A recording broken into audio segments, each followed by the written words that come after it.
Hello everyone.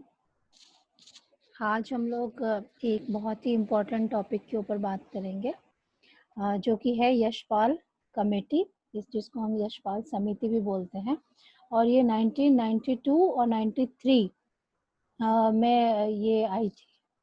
तो इसमें क्या बातें थी और किन मुद्दों के ऊपर बात की गई, इसके ऊपर हम लोग आज बात करेंगे।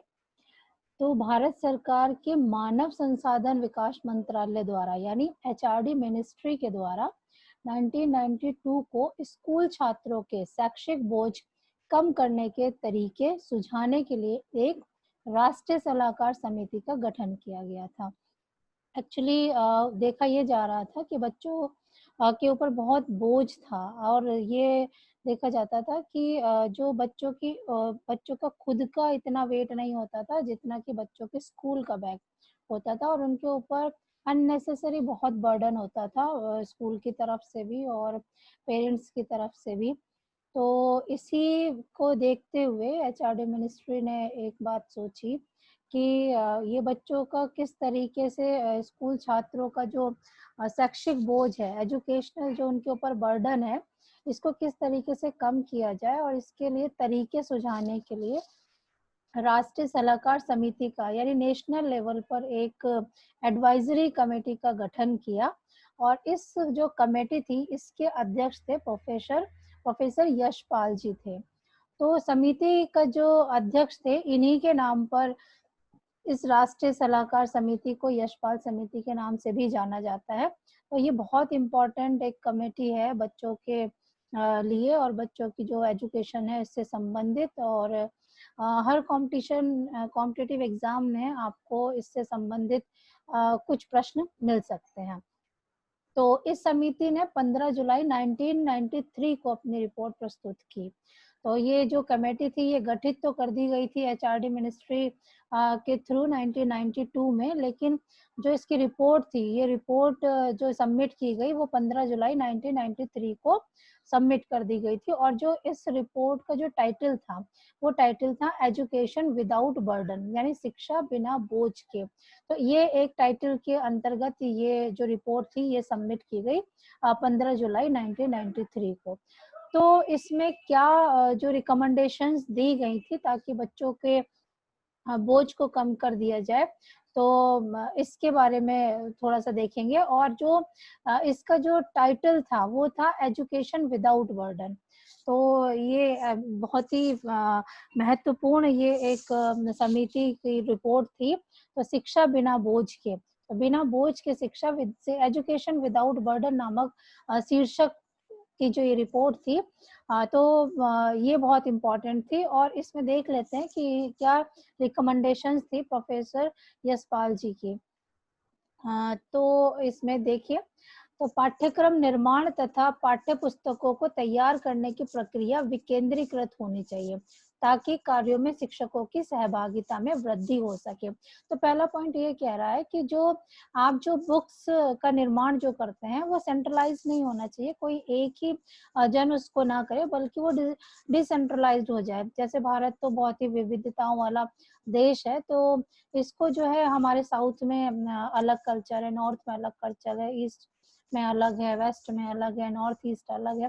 तो इतना बड़ा भारत है और इतने तरह की यहाँ की संस्कृतियां पाई जाती हैं। तो इन्होंने वही कहा कि ये जो उस एरिया का जो टीचर होता है वो अपनी संस्कृति से ज्यादा अच्छे से जुड़ा होता है और उसे पता होता है। तो और जब लोग अपने आप को या बच्चे अपने आप को अपने कल्चर से जब कनेक्टेड फील करते हैं तो उनमें एक अलग तरीके का उत्साह होता है और उनका ऑलराउंड डेवलपमेंट में ये सारी चीजें बहुत महत्वपूर्ण हो जाती हैं, और वो कहीं ना कहीं अपने कल्चर को भी संजो कर रख पाने में समर्थ हो पाते हैं।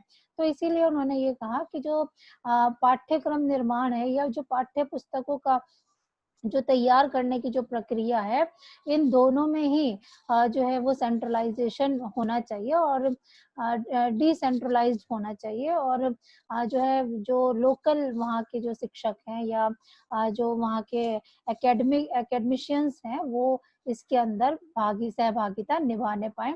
तो ये पहला पॉइंट बताता है। और दूसरा पॉइंट कह रहा था कि ग्राम और ब्लॉक तथा जिला स्तर पर शिक्षा समितियों का गठन किया जाना चाहिए, जिससे वे अपने कार्य क्षेत्र में स्कूलों के नियोजन तथा परीक्षण का कार्य कर सकें। तो इन्होंने लोकल लेवल पर भी किस तरीके से ग्राम स्तर पर या ब्लॉक स्तर पर या जिला स्तर पर जो एजुकेशनल जो कमेटीज हैं उनका भी गठन किया जाना चाहिए, क्योंकि लोकल लोगों को अपने एरिया के बारे में ज्यादा अच्छे से पता होता है और वो अपने जो वहाँ के जो आसपास के जो स्कूल्स हैं तो उनमें किस तरीके से प्लानिंग की जाए ताकि ज्यादा से ज्यादा बच्चा वहाँ पर आने पाए और वो अपने लोकल जो उनकी बातें हैं वो भी सब समझने पाए। तो वो एक प्लानिंग में भी इम्पोर्टेंट रोल प्ले करें और साथ ही साथ जो इंस्पेक्शन है, जो ऑब्जर्वेशन है, वो काम भी जो लोकल बॉडीज हैं वो करने पाए। तो इस बात की सलाह भी, इस बात की रिकमेंडेशन भी यशपाल समिति ने दी। और थर्ड पॉइंट कहता है कि पाठ्य पुस्तकों को स्कूल की संपत्ति समझा जाए। इस प्रकार बच्चों को व्यक्तिगत रूप से इन पुस्तकों को खरीदने तथा प्रतिदिन घर ले जाने की कोई जरूरत नहीं होनी चाहिए। तो यहाँ पर यही बताया गया कि जैसे रोज रोज बच्चे को बहुत सारी किताबें न ले जानी पड़े, अननेसेसरी उसका जो बैग का बोझ हो जाता है वो बहुत भारी हो जाता है। तो जो पाठ्य पुस्तकें हैं, जो टेक्स्ट बुक्स हैं, वो स्कूल की संपत्ति मानी जाए। और जो लाइब्रेरी है स्कूल्स के अंदर 1986 की पॉलिसी में भी कहा कि हर स्कूल में जो है लाइब्रेरी का प्रबंध भी किया जाए। तो जब लाइब्रेरीज हैं तो उसमें जो बुक्स रखी जाएंगी तो वो बुक्स वहीं रहनी चाहिए। तो उन बुक्स के वो बुक्स बच्चा वहीं स्कूल में आकर ही पढ़े। तो इस प्रकार बच्चों को व्यक्तिगत रूप से इन पुस्तकों को खरीदने तथा प्रतिदिन घर ले जाने की कोई जरूरत नहीं होनी चाहिए कि बच्चा रोज ला रहा है और रोज ले जा रहा है, या उसे स्कूल की तरफ से कोई ऐसा प्रेशराइज नहीं किया जाना चाहिए कि आपको ये बुक्स जो है यहीं से लेनी है या इसी पब्लिशर की लेनी है। तो इस तरीके से ये भी एक रिकमेंडेशन थी कि पाठ्य पुस्तकें जो है वो स्कूल में ही रहें और बच्चा फ्री आए और वहीं से लाइब्रेरी से बुक ले और कोई बुक उसे खरीदनी ना पड़े। तो इस तरीके से ये पॉइंट कहता है। और गृह कार्य से संबंधित बात भी जो है यशपाल समिति ने बताई कि गृह कार्य के लिए तथा स्कूल में पाठ्य पुस्तकों व अभ्यास पुस्तिकाओं के प्रयोग के लिए अलग से समय सारणी बनाई जाए।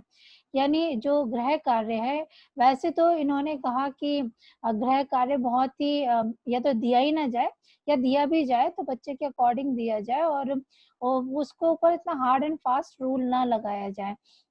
और गृह कार्य के लिए तथा स्कूल में पाठ्य पुस्तकों व अभ्यास पुस्तिकाओं के प्रयोग के लिए अलग से समय सारणी बनाई, यानी टाइम टेबल दिया जाए। अगर आपको कोई वर्क बुक करानी है, कोई टेक्स्ट बुक की कोई एक्सरसाइज करानी है तो आप जो है उसके लिए एक अलग से टाइम टेबल बनाएं और उस दिन फिर और चीजों को थोड़ा हल्का रखा जाए। तो इस तरीके से गृह कार्य से संबंधित और जो टेक्स्ट बुक्स में जो एक्सरसाइजेज हैं उनसे संबंधित इन्होंने बात बताई कि बच्चे के ऊपर बहुत ज्यादा आपको जो है अपेक्षाएं आकांक्षाएं नहीं रखनी है और उसको थोड़ा सा फ्री रखते हुए उसको खेल खेल में चीजों को सिखाएं और उसकी अवस्था के अनुसार उसको सिखाएं। और प्राथमिक कक्षाओं में बच्चों को कोई गृह कार्य ना दिया जाए। एक ये भी बहुत इंपॉर्टेंट रिकमेंडेशन थी यशपाल समिति की कि जो प्राथमिक कक्षाएं हैं उन बच्चों को तो गृह कार्य ना ही दिया जाए और उन्हें जितना आप फ्री रखेंगे, फ्री एनवायरनमेंट देंगे और जितना वो अपने आप को ग्रूम कर पाएंगे फ्री रहकर और जितनी उनके अंदर क्रिएटिविटी आ पाएगी, तो वो थोड़ा सा उनको फ्री रखने की यहाँ पर बात की गई है। और इसलिए उन्होंने कहा कि छोटे बच्चों को, प्राथमिक कक्षाओं के बच्चों को, प्राइमरी के स्टूडेंट्स को जो है होमवर्क ना दिया जाए। तो ये बात हुई। और जो एक और बात उन्होंने कही कि जो बाल केंद्रित सामाजिक वातावरण के निर्माण के लिए इलेक्ट्रॉनिक प्रचार माध्यमों का अधिक प्रयोग किया जाए। तो जो भी इलेक्ट्रॉनिक जो प्रचार प्रसार के जो माध्यम है उसको, जो चाइल्ड सेंटर्ड एजुकेशन है या जो सोशल एनवायरनमेंट एक क्रिएट करने की बात की जाती है, डेमोक्रेटिक एनवायरनमेंट को तैयार करने की जो बात की जाती है, उसके अंदर ज्यादा से ज्यादा जो हमारा इलेक्ट्रॉनिक जो माध्यम है उसका ज़्यादा से ज़्यादा प्रयोग किया जाए, ताकि बच्चा जो है उसको थोड़ा-सा और एन्जॉय कर पाए अपने लर्निंग को, और ज़्यादा अच्छे से सीख पाए, नई-नई बातों को एक्सप्लोर कर पाए, और ताकि वो अब उसको कोई भी टॉपिक दिया जाता है तो वो इंटरनेट के थ्रू, या जो इतना काफ़ी वेबसाइट्स हैं, जो एजुकेशनल वेबसाइट्स हैं, वहाँ पर जाकर वो देख सकता है, सर्च कर सकता है, और एक अच्छा-सा वातावरण जो है आप बच्चों को दे सकते हैं। इन सारे उसके थ्रू आप छोटे-छोटे वीडियोज़ बच्चों को दिखा सकते हैं किसी कंसेप्ट से संबंधित। तो इस तरीके से उन्होंने ये रिकमेंड किया कि बाल जो स्टूडेंट सेंटर्ड जो एजुकेशन है, और उसका जो एक सोशल एनवायरनमेंट क्रिएट करने के लिए वो ज़्यादा से ज़्यादा जो इलेक्ट्रॉनिक साधन हैं, उनका प्रयोग किया जाना चाहिए। फिर वो कहते हैं कि छात्रों, अध्यापकों तथा अभिभावकों के लिए शिक्षा दर्शन नामक एक नियमित दूरदर्शन कार्यक्रम शुरू किया जाए। तो जैसे आप लोगों ने पिछले दिनों में देखा होगा, टीवी पे एक प्रोग्राम जो है चलता है, और कृषि दर्शन के नाम से चलता है, कि किसानों के लिए ऐसी कौन-सी नई तकनीकें हैं या वैज्ञानिक जो बातें हैं जो किसानों के लिए, खेती के लिए जो अच्छी हो सकती हैं। तो वो कृषि दर्शन नामक एक कार्यक्रम है जो टीवी पर आता है, और उसी में इसी तरीके से शिक्षा दर्शन से संबंधित भी एक ऐसा जो टीवी प्रोग्राम है वो चलाया जाए, ताकि जो स्टूडेंट्स हैं, या अध्यापक हैं, या जो उनके अभिभावक हैं, वो जो शिक्षा से संबंधित जो बातें हैं, वो इस प्रोग्राम पर आकर देख सकें, और सबको एक प्लेटफ़ॉर्म मिल सके कि वो यहाँ पर जॉइन करें, और जो भी शिक्षा से संबंधित जो नई बातें हैं, या जो उनकी कोई क्वेरीज़ हैं, तो वो इसके माध्यम से वो उन्हें दूर कर सकते हैं। तो एक दूरदर्शन जो है एक अच्छा माध्यम है जिसके थ्रू जो है पूरा देश जो है वो जुड़ सकता है। तो इस तरीके से ये है। और फिर प्राथमिक कक्षाओं के गणित पाठ्यक्रम की समीक्षा की जाए, तथा भाषा की पाठ्य पुस्तकों में स्थानीय व बोलचाल व मुहावरों को उचित स्थान दिया जाए।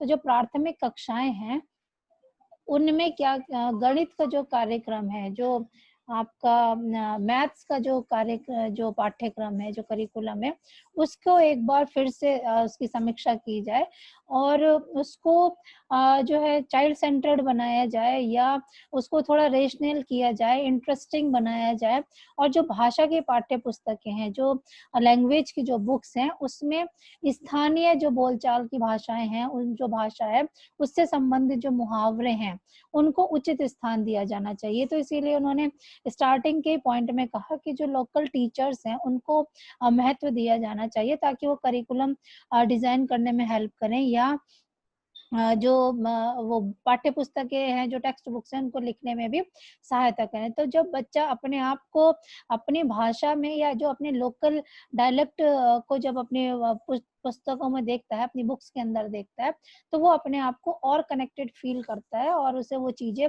जल्दी समझ में आ जाती हैं, बशर्ते कि वो ट्रांसलेशन के थ्रू कुछ चीज़ों को समझे, या दूसरी रीतियों को अपनाए। तो ये बात इन्होंने कही कि स्थानीय जो बोलचाल है, और जो मुहावरे हैं, उनको उचित स्थान दिया जाना चाहिए, और जो गणित की जो पाठ्य पुस्तक है, उसकी समीक्षा की जाए, वो इंटरेस्टिंग बनाई जाए। तो फिर यहाँ पर कहते हैं कि पाठ्य पुस्तकों में बच्चों के अनुभव तथा सामान्य जनजीवन प्रतिबिंबित होना चाहिए। कठिन तथा बोझिल भाषा का प्रयोग ना किया जाए। तो जो पाठ्य पुस्तकें हैं, जो टेक्स्ट बुक्स हैं, उनमें बच्चों के अनुभव तथा सामान्य जनजीवन प्रतिबिंबित होना चाहिए। तो जो एक जनरल लाइफ स्टाइल है, वो दिखना चाहिए, और जो बच्चे अनुभव करते हैं, वो अनुभव भी अगर बुक्स के अंदर होंगे, तो बच्चे उसमें ज़्यादा अच्छे से सीख पाएँगे, क्योंकि वो उन्हीं से संबंधित सारी बातें होंगी। जैसे मीना मंच चलता है, तो मीना मंच में भी उस बच्चे के थ्रू जो है काल्पनिक जो मीना है, उसके थ्रू किस तरीके से वो अपनी प्रॉब्लम को, डेली की प्रॉब्लम्स को कैसे दूर करती है, या किस तरीके से चीज़ें होती हैं, तो वो बच्चे जो हैं अपने आप को कनेक्ट कर पाते हैं। तो इसी तरीके से उन्होंने कहा कि बुक्स में भी बच्चों के अनुभव को जगह दी जानी चाहिए। और कठिन बोझिल भाषा का प्रयोग बिल्कुल ना किया जाए। और इसका अंतिम पॉइंट जो है वो कहता है कि प्राथमिक कक्षाओं में विज्ञान पाठ्यक्रम तथा पाठ्य पुस्तकों में प्रयोग को अधिक स्थान दिया जाए तथा अनावश्यक एवं महत्वपूर्ण सामग्री को हटा दिया जाए। तो जो एक्टिविटी बेस्ड जो लर्निंग है उसको ज़्यादा कराया जाए और प्रैक्टिकल अप्रोच रखी जाए, और जो चीज़ें महत्वहीन है, जिनका कोई इम्पोर्टेंस नहीं है और जो ये इम्पोर्टेंस नहीं है, उनको हटा दिया जाए।